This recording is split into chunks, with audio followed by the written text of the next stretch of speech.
आता तुम्ही एवढी मोठी जाहिरात करायला किंमत वाढवा का?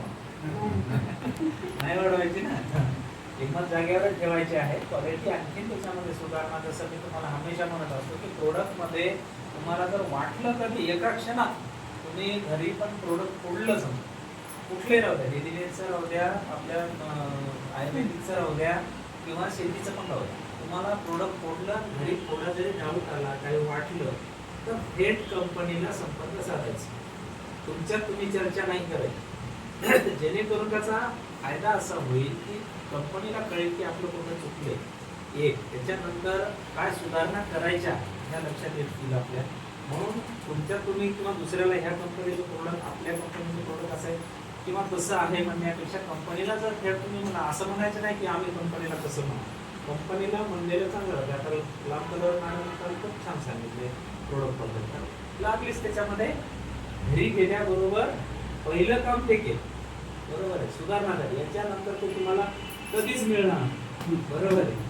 तर असं आहे, इम्प्लिमेंट करता येते आणि सुधारणा करत करत करत एक दिवस, आजच प्रोडक्ट आपले ब्रँड आहेत पण आणखीन ब्रँड करायचे, आणखीन टक्कर द्यायची आपल्याला. कारण मार्केटमध्ये कंपन्या कमी नाहीच आहे, एकशे पडकर एक कंपन्या आहेत. ट्रेडिशनल मध्ये आहेत, एमएलएम मध्ये आहेत, आयुर्वेदिक मध्ये आहेत, शेतीच्या मध्ये आहेत, ॲग्रो मध्ये आहेत. असं सगळ्या क्षेत्रामध्ये खूप जागी कॉम्पिटिशन झालेलं आहे. त्यातले त्या कॉम्पिटिशनच्या मार्केटमध्ये आपल्यासारखी कंपनी जेव्हा उतरते त्यावेळेला आपल्याला दुसऱ्या कंपन्या, जसं की दुसऱ्या कंपन्याचं कसं असते, आधीचे उद्योग तयार असते आणि त्याचे अब्ज रुपये त्याला कमवलेले असतात आणि मग तो दुसऱ्या उद्योगामध्ये उतरतो, बरोबर आहे. तर ते पैसे तो इकडे वापरतो, मग त्याला लॉस आला का फायदा झाला का त्याचं त्याला काही घेणं देणं नसतं, म्हणून ते दुसऱ्या कंपन्यांसोबत टक्कर देऊ शकते. पण आपण तसं नाही, आपण ही सुरुवात आहे, बरोबर आहे. एका खेड्यातून कंपनी आलेली आहे आणि ती टक्कर द्यायला निघालेली, बरोबर आहे. तर त्या वेळेला आपल्याला ती काळजी घ्यायची बघ, बरोबर आहे. म्हणून ती काळजी तुमच्या आमच्यानं जर सगळ्यांना जर घेतली तर नक्कीच आपण एक दिवस सगळ्या भारतातल्याच नाही तर बाहेर देशातल्या कंपनीला टक्कर देऊ. जसं आता दिवाळीचं खूप छान बोलले, दिवाळी सण एकदम जबरदस्त. बापूचं तर त्याच्यापेक्षा बढिया झालं. थोडंसं बाहेर गेलो मी, ते तुमचे ते हे आले होते बाहेर म्हणून मी गेलो होतो. आपण एकदा याला प्लॅन दिला होता ना रंजिता मॅडम सोबत, कुठं आपल्या लोह्याला जाधव म्हणून काहीतरी आहे, बाळासाहेब जाधव. हां बाळासाहेब जाधव, ते बाहेर आले होते. ते काचातून मला दिसले आणि त्यांनी मला पाहिल्यानं थोडं इच्छा ऐकला म्हणून गेलो. आता ते मला बोलत होते, बापूचं त्यावेळेस बोलणं चालू होतं म्हणून. तर बापूचं मी पूर्ण ऐकलं नाही आजच्या तारखेमध्ये, पण बापू बढिया बोलतात, नाही ऐकलं तरी मला कन्फर्म माहिती बढिया बोलतात, बरोबर आहे. आता काही जण बोलतात बढिया, काही जण काम बढिया करतात, बरोबर आहे. काही जण मार्केटिंग बढिया करतात, काही जण एडिटिंग बढिया करतात, काही जण व्हिडिओ बढिया करतात, काही जणांचं प्लॅन प्रेझेंटेशन बढिया आहे, तर काही जणांचं सगळ्याला घेऊन जगण्याचं कौशल्य आहे, बरोबर आहे. असं प्रत्येकाकडे काही ना काहीतरी एक स्किल आहे आणि हे स्किल जर एकमेकाच्या कामी आणलं, बरोबर आहे, तर नक्कीच आपली ही जी टीम आहे जी हमेशा तोंडातून तुमच्या जाते, कंपनी तर म्हणतेच, कंपनीला तर पक्का माहिती आहे तुम्ही उद्याचे सगळे पेन्शन धारक आहात, बरोबर आहे. घरी बसून आरामात पेन्शन उचलायचे काकू, हा राहिलेल्या दिवसामध्ये तरी, बरोबर आहे. आता काकू झालं, बापू झालं, तिकडे राजूकर सर झालं, आता ते सर पुन्हा झाले वयाच्या हिशोबानं, बरोबर आहे. एवढं मिळालं त्याच्यात तर समाधान राहा. निदान 10-5 वर्ष तर पेन्शन उचला कंपनीचं आपल्या, बरोबर आहे ना राजूरकर सर. हा, कारण तुम्हाला भविष्यामध्ये असे आठवण यावं की आपण खूप कमी, जसं तुम्ही हमेशा अनुभव सांगता स्वतःचा की आम्ही खूप कंपन्यांमध्ये काम केलं, लय बढिया अचिव्हमेंट केली, काही जण विनर असतील, काय खूप मोठं काम केलं असं, कोणी टूरला गेले असतील, विदेशात गेले असतील, पण सगळं झाल्यानंतर कंपनीतून काय शिल्लक राहिलं? 90% लोकांकडे काही शिल्लक राहिलं. एमएलएम मधला दुसरा एक मायनस पॉइंट आहे. काय मायनस पॉइंट आहे की कंपनीमध्ये इन्कम खूप होते पण शिल्लक काही राहत नाही. त्याचं कारण असं आहे, म्हणून आपल्या कंपनीला जो प्लॅन डिझाईन करते वेळेस आपल्या कंपनीने एक विचार असा केला की बाबा हे इतर कंपनीमध्ये घडते, कोटी रुपये कमी, कोण गाड्या कमी, सगळं कमी. आता बापूने घर बांधून ठेवलं म्हणून त्यांचं राहिले शिल्लक, बरोबर आहे. पण ते जर बापून घर बांधलं नसतं तर काय राहिलं असतं बापू? तर काही राहिलं नसतं. हा एक दुसरा मायनस पॉईंट आहे ते आपला. तर ते मायनस पॉईंट आपल्या इकडे होऊ नये. निदान तुम्ही ठीक आहे डायमंड सुपर डायमंड पदापर्यंत इन्कम भेटावं, लाईफस्टाईल चेंज व्हावं तुमची, पण सगळे पैसे जरी खर्चले तर पेन्शन चालू राहावं. निदान त्याच्यामुळे तर तुम्ही म्हणता की खरंच मी त्या कंपनीत काम केलं म्हणून आज माझ्या लेकराला मला 1 रुपया मागायची गरज नाही किंवा सुनबाईला मागायची गरज नाही. हा आपल्या कंपनीच्या प्लॅन मधला प्लस पॉईंट आहे. म्हणजे जेणेकरून तुम्ही इन्कम घ्या, रिटायरमेंट व्हा, पण पेन्शन घेतल्यावर वय झाल्याच्या नंतर आपल्याला माहित असते काय अडचणी येतात.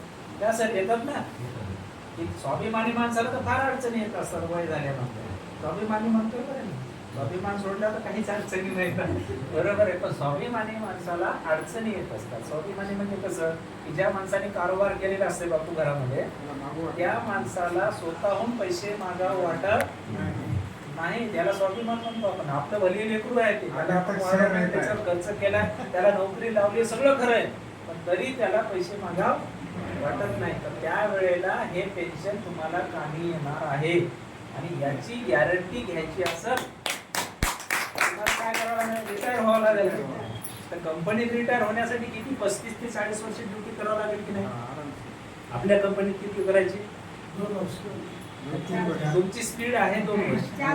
आपण आरामाला एक पंचवार्षिक योजना धरायची. एक पंचवार्षिक योजना धरायची. एक पंचवार्षिक योजना धरायची. एक पंचवार्षिक योजना जर सगळ्यांना पक्की करायची तर नक्कीच तुम्ही आपल्या कंपनीतून पेन्शन घेणार आहात. हा बाकीचं मी काय म्हणतो खूप इन्कम घेणार आहे तर सांगितलं, पण ते इन्कम महत्वाचं नाही, ते येणार आहे ते खर्च बी होणार आहे, बरोबर आहे. कारण माणसाकडे पैसे जेव्हा जास्त यायला लागतात तेव्हा खर्च वाढत असतो. तर तुमचं अचिव्हमेंट महत्वाचं काय, रिटायरमेंट, पेन्शन. खर्च कमी होतो ना, इथं मग तुमचा खर्च कमी होतो आणि तुम्हाला जगण्यासाठी लागणारा जो पैसा आहे तो कंपनीकडून येणार आहे. म्हणजे कंपनी असा विचार करायची. एक जणांनी मला मॅडमच एक जणाला कॉन्फरन्सवर घेतलं होतं, त्या माणसाला म्हणजे त्याचा प्रश्न आहे मला ते आवडला नाही म्हणून मी थोडं स्ट्रिक्ट बोललो, बरोबर आहे. आता मला सांगा हा एवढा विचार करायची आपली कंपनी, किती विचार करायची की तुम्हाला पेन्शन द्यायचंय बरे पण लाईन होणाऱ्याला प्रत्येक. आता तुम्ही एकतरी 40च्या पुढचेच आहात सगळे. हे दीदी सोडली ना, आमचा हे भैया सोडला, या ताई एक जर सोडल्या समजा असं वाटतंय मला, तर 40च्या पुढचेच आहेत सगळे. सगळ्याला पेन्शनची गरज आहेच. नवीन जरी यंग मुलगा जरी जॉईन झाला 18 वर्षाचा आपल्या कंपनीमध्ये, 6 वर्षात तुम्ही माहिती 5 वर्ष घेऊन 5 वर्षात जरी रिटायर झाला तर त्याला लाईफ टाईम पेन्शन द्यायचा विचार कंपनी करायची, बरोबर आहे. म्हणजे कंपनीचं विजन आता बंद करायचं आहे का, बरोबर आहे. किंवा तुमचं काय तुम्हाला वापरून घ्यायचं कामाला लावायचं काय बंद करायचा विचार आहे का, नाहीये. कंपनीला इन्कम त्यावेळेस होणार आहे, आता नाहीये. आता तर कंपनी चालवली इतकं पुरायले, बरोबर आहे. इन्कम कधी स्टार्ट होईल जेव्हा 2-4 कोटी रुपयाचा टर्नओव्हर होईल बापू, त्यावेळेला कुठं कंपनीला मोठं इन्कम होणार. आजच्या तारखेत वाटप, मॅन्युफॅक्चरिंग, रॉ मटेरियल, जीएसटी खर्च याच्यातच जात आहे, तरी सुद्धा कंपनी विचार करणार नाही. कंपनी तुम्हाला डॉक्टर म्हणतात तसं, जसं सरांनी एक बोलून दाखवलं तर ते लागलीच मला असं क्लिक होते. टेन्शन घेऊ नका, दर महिन्याला एक प्रोडक्ट लॉन्च करायचं ठरलंय की नाही, ठरलंय पक्का ठरलंय की नाही. पण दर महिन्याला एक प्रोडक्ट लॉन्च करीत जर गेलो आपण तर 5 वर्षात प्रोडक्ट किती होतील सर, 12×5 60 प्रोडक्ट, बरोबर आहे. 60 नाही सर, 12 प्रोडक्ट एकाच वर्षात, 5 वर्षात 60 प्रोडक्ट. पण आपल्याला स्पीड वाढवावं लागणार आहे, तेवढं स्लो नाही चालताय आपल्याला. आपल्याला कमीत कमी 1 वर्षामध्ये 250 प्रोडक्ट आपल्या कंपनीकडे झाले पाहिजे. सुपर मार्केट किंवा डीमार्ट बंद करणं गरजेचं आहे. म्हणजे तुम्हाला डीमार्टला जायची गरज पडू नये. आपल्या कंपनीच्या मॅडमचं पण किती फोकस मोठं आहे, उज्जैन मोठं आहे, त्यांना अजून मोठी एजन्सी घ्यायची. म्हणजे याचा अर्थ असा आहे की तुम्हाला तुमच्या एजन्सीमध्ये जर एखादा आपला गेला व्यक्ती जॉईन असलेला, तर त्यांना असं बघा आपल्याला काय लागतं, जे लागतं तेच घ्यावं आणि तुमच्या घरामध्ये लागणारे सगळे साहित्य आपल्या एजन्सीमध्ये. एजन्सी म्हणजे माल राहील, हा एजन्सी म्हणजे मॉल राहील. त्या मॉल मध्ये सर्च करून प्रोडक्ट घ्यायचे आपल्याला. वर्षात झालं सर मी दही दूध बंद केलेला, मला करमत नाही. हे एजन्सी घेतल्यानं मला आली पुन्हा करमत नाही. कामाच्या माणसाला करमत नाही काम केल्याशिवाय, त्यामुळे तुम्हाला ते आता कर्म आले. तर आता मुद्दा असा आहे, आपण सगळ्यांनी टार्गेट लावलेलं आहे गणपतीपुळेच, बरोबर आहे. एकदा हात वर करा, कोण कोण येणार आहे. सगळे मला यायचं नाही, करा किंवा यायचं करा. नाही. आता बरं करा. यायचं नाही. हात वर करण्याला कंजूशी म्हणल्यावर येसल कधी? मॅडम तुम्हाला यायचं नाही का? पाठीमागचे मॅडम. असू द्या ना, आता जॉईन झाले तर उद्या सकाळी सिल्वर होऊ शकता. याची पाकट नसते. तुम्ही हात वरी केला तर मनात येईल की. बरोबर हा. तर सगळ्याला यायचं गणपतीपुळेला. गणपतीपुळेचं अरेंजमेंट जबरदस्त आम्ही बापू संग चर्चा केली मी की किती जण येतील अंदाजा लावलाय आपण. बरोबर, कंपनीनं पण अंदाज लावलाय किती जण येतील, किती जण टार्गेट पूर्ण करतील, काही जण टार्गेट पूर्ण करूनही येणार नाही असं पण होईल कदाचित. काही जणांच्या आडी अडचणी येणार असे बी होईल काही. पण जे येतील तरच त्यांच्यासाठी आयुष्यातला पहिला टूर राहील. काही कंपन्यांमध्ये तुम्ही थायलंडला गेले असाल, बरोबर आहे बापू, आणि हा आठवड्यातला हा जो टूर आहे. टूर तुमच्या आयुष्यामध्ये एवढा आनंददायी असणार आहे. तर तुम्ही आल्यानंतर त्याचं प्रतिक्रिया द्या. मी तर आज सांगून काही उपयोग नाही. त्यामुळे जास्तीत जास्त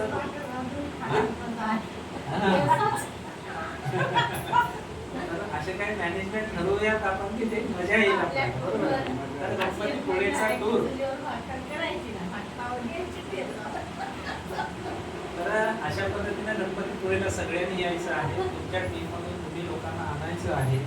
तर तुमच्या हातात आहे कोणाला आणायचं की नाही. आता तुम्ही जे इथं बसलेले प्रमुख आहात, तुमच्या हातात आहे कोणाला घ्यायचे की नाही घ्यायचे. बरोबर आहे. तुम्ही जर ठरवलं, तुमचं ठरलंय समजा, तर अजून तर आपल्याकडे किती दिवस बाकी आहेत? आज किती तारीख आहे बाबू? 21 आहे ना? 20 आहे. 20 म्हणजे हे 10 आणि ते 11, 21 दिवस बाकी आहेत. बरोबर आहे. तर 21 दिवसामध्ये तुम्ही ठरवायचंय की आपल्याला जायचंय, आपल्यासोबत एक जणाला नक्कीच न्यायचंय टूरला. असं जर नियोजन केलं तर कमीत कमी आपली एक स्वतःची गाडी तर भरली पाहिजे. बरोबर आहे. ड्रायव्हर्स तर भरली पाहिजे. अशी गाडी दाखवता तर आली पाहिजे लोकांना की ही गाडी चालली, कॅशवी कंपनी बोर्ड लावून. त्या बुकलेट मध्ये येईल ना सर ते. हा, तर ते उद्या बुकलेट मध्ये फोटो येईल की पहिला टूर गेला होता कंपनीचा आणि पहिल्या टूर मध्ये हे बघा कसे आहेत, हे आहे, हे आहे. असं दिसलं पाहिजे भविष्यामध्ये. दुसऱ्या एक आता आपल्या कंपनीची आनंदाची गोष्ट अशी आहे की आपल्या कंपनीचा ऍप लॉन्च होणार आहे. ऍप लॉन्च होणार नाही, लॉन्च झालेला आहे, टेस्टिंग चालू आहे. काही जणांच्या मोबाईल मध्ये असेल मी कदाचित आजच्या तारखेला, कारण तुमच्या मोबाईल मध्ये आहे ना. हा, ऍप आपल्या काही म्हणजे टेस्टिंग चालू आहे. तर त्या टेस्टिंग मध्ये एक 10 दिवस लागणार आहेत आपल्याला त्या टेस्टिंगला. टेस्टिंग कंप्लीट झाल्याच्या नंतर मग तुम्हाला प्ले स्टोअरवर जाऊन ते ऍप तुम्ही डाउनलोड करून घेऊ शकता आणि त्याच्यातून तुम्हाला काय बघायचं ते बघू शकता. आता मला सांगा, ऍप आल्याच्या नंतर आता आपली कंपनी कुठं कमी राहिली सांगा? कंपनी तुम्हाला, तुम्ही तर काहीच सजेशन नाही झाले सर, हे करा ते करा ते करा. सर, आपली कंपनी आताच मोठ्या लेवल मध्ये जाऊन बसलेली आहे प्ले स्टोअरवर. जागतिक लेवल बरोबर आहे. तर तुम्ही तर काहीच सजेशन करत नाही की सर आपल्याला हे करा, सर आपल्याला ते करा. सरच म्हणले तरी तुम्ही ऐकून घेता फक्त. तुम्हीच उलट तुम्ही म्हणायला पाहिजे किंवा एक कंपनी एका खेड्यातून आली, तुम्ही कंपनीपेक्षा आधीच दुसऱ्या कंपन्यांमध्ये काम केल्यामुळे अनुभवी लोक आहात असं मला वाटतंय. बरं, अनुभवी लोक. मग तुमच्याकडे दुसऱ्या कंपनीचं जे काही नॉलेज आहे, जे काही समजा प्लॅटफॉर्मवर काम केलेलं आहे, ते जो बोललेले आहात, दुसऱ्या कंपनीचे तुम्हाला नियम अटी माहीत आहे, त्याचे कायदे कानून माहीत आहे, प्रोडक्ट माहीत आहे, तिथे सिस्टीम माहीत आहे. तर आपल्या इथं जर तशी काही कमतरता वाटत असेल तर तुम्ही तसं सजेशन द्यायला पाहिजे कंपनीला. सर आपल्या कंपनीत हे असायला पाहिजे, आपल्या कंपनीचा ऍप असायला पाहिजे. म्हणलं का कोणी आतापर्यंत? कारण cashway.com टाकून सर्च करून त्याच्यात जाऊन बघायलाच वेळ नव्हता काही जणांना. तर ते आजचं कधी बोलतील बरं सांगा बरं. तर तुमची पण जागरूकता असली पाहिजे की खरोखरच आपल्या कंपनीचं हे आहे ते आहे, उत्सुकता असली पाहिजे. आता तुमची जिम्मेदारी आहे की सगळ्यांच्या मोबाईलमध्ये जेव्हा हे प्ले स्टोअरवर ऍप येईल 10 दिवसानंतर आपला, त्या तारखेमध्ये जेव्हा मेसेज येईल तुम्हाला ग्रुपमध्ये की तुमच्या सगळ्यांना सांगा टीममधल्या लोकांना आपला ऍप डाउनलोड करा. बरोबर आहे. तर आपला ऍप जर डाउनलोड 2000 लोकांनी जर डाउनलोड केला बघू तर आपला ऍप जगामध्ये दिसणार. 2000 फक्त 2000 लोकांनी डाउनलोड करायचं आहे. तर त्यावेळेला आपला ऍप जगामध्ये दिसणार आहे. तर अशा पद्धतीचं हे आपल्या कंपनीचं इथपर्यंत आलो तर आपण. बरोबर आहे. आता MLM कंपन्यांपैकी ऍप किती कंपनीचं आहे तुम्ही कोणी सांगू शकतो? पण मोजक्याच कंपनीचे आहेत जास्त सांगू शकते का कोणी जे ब्रँडेड कंपनी असतात त्यांचे ॲप असतात. नाही, मला एखाद्या कंपनीचं नाव सांगा. एमएलएम कंपनीचे सर त्या कंपनीचा ॲप आहे साईडच आहेत बऱ्याच कंपनी. सांगा, तुम्ही सांगा. अर्सिमचा आहे. Right. अजून कोणत्या आहे? एसटीचा आहे. अजून माय लाईफ माय लाईफस्टाईल आहे. अजून मोदी केअर आहे. अजून